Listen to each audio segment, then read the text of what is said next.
Here we go, the Nerf Disruptor. I'm first going to go over a visual overview, then I'm going to go through the internals, then I'm going to go through the Chrono test, finally with the firing test and an overview. Let's go. I purchased it for 19 New Zealand dollars. To put that in perspective, a Mark II Recon is 45 New Zealand dollars, a Hammer Shot is 30 New Zealand dollars, so just sort of giving you a nice little fair comparison. Oh, and a Big Shot is 25 New Zealand dollars, so this is the same price, so $5 cheaper than a Big Shot. It is the grey variant, so for all you Australians out there, it'll look familiar, but for most of the rest of the world, you'll be used to the orange variants. When we go over it, firing test later, obviously the performance will be a bit less compared to the orange trigger. But either way, let's get into this unboxing. So we do get 6 darts, and in New Zealand they are of type J. A lovely instruction book. Right, let's go ahead and cut into one. Always cut away from you kids. 2. Alright, so nothing else in here. You can get away with that. And here we have it. The Disruptor. Now, one thing I noticed immediately in store, it's missing a piece. It's not missing a piece because they all don't have it, but I just feel like there was supposed to be something there. Pass on what it would have been. Maybe it connects on to something else.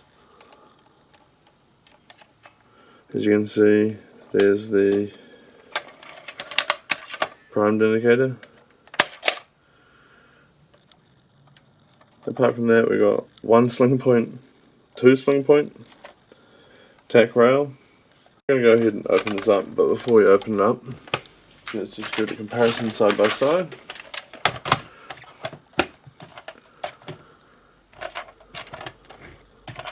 So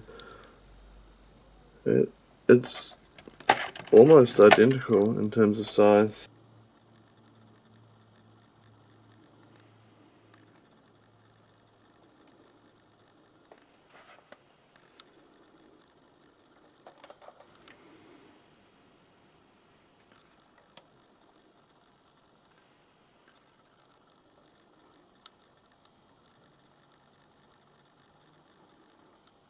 Let's go ahead and open it.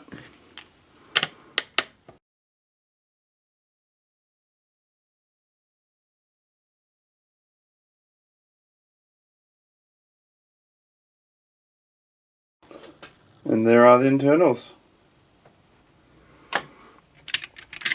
As you can see, very, very, very similar to the Strongarm.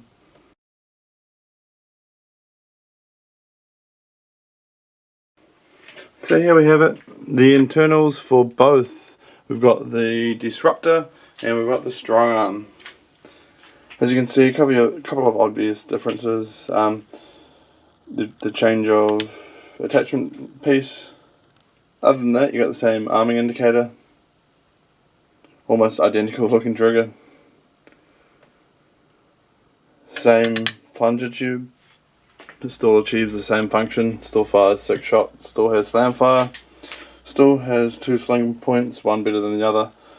It's an almost identical internals. Pretty consistent, 60 feet per second. It is a grey trigger, so grey trigger I think shoots 21 meters. Old trigger mech, new trigger mech. Very, very, very similar.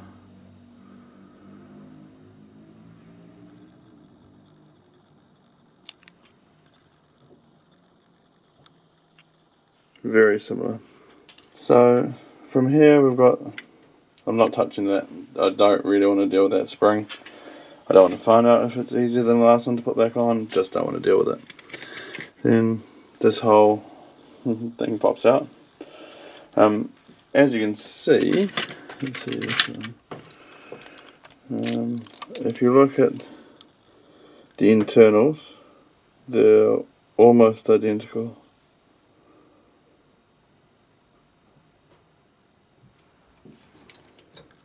Play guess which one's which. The only real mod I'm going to do is I'm just going to cover up that annoying with a double hot glue. Almost identical. The new one is a whisper shorter than the other one. So we can go ahead and put that back. But then when you compare the plungers, they're almost identical.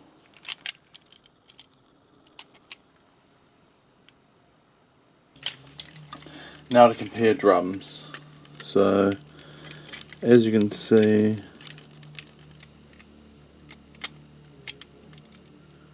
a lot more detail on the new one.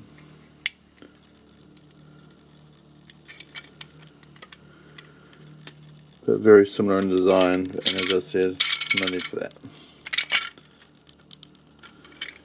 Comparing actual size, it's hard to say. It almost feels like, yeah, I'm not quite sure. But either way, just a bit of a side-by-side comparison.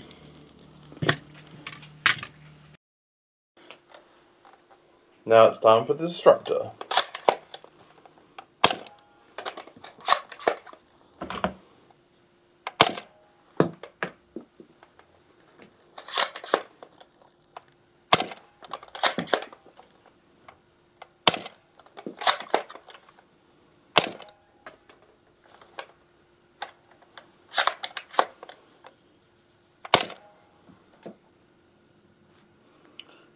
Alright, let's review over the 6. High of 63, low of 59. With the Nerf Disruptor, as you can see, it's very easy to load, with no more need to pop out the barrel. You can very easily slide.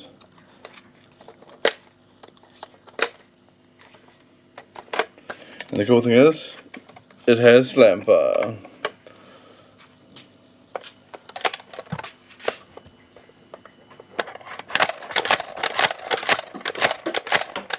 So now I'm going to go ahead and load it up with 6 Koosh.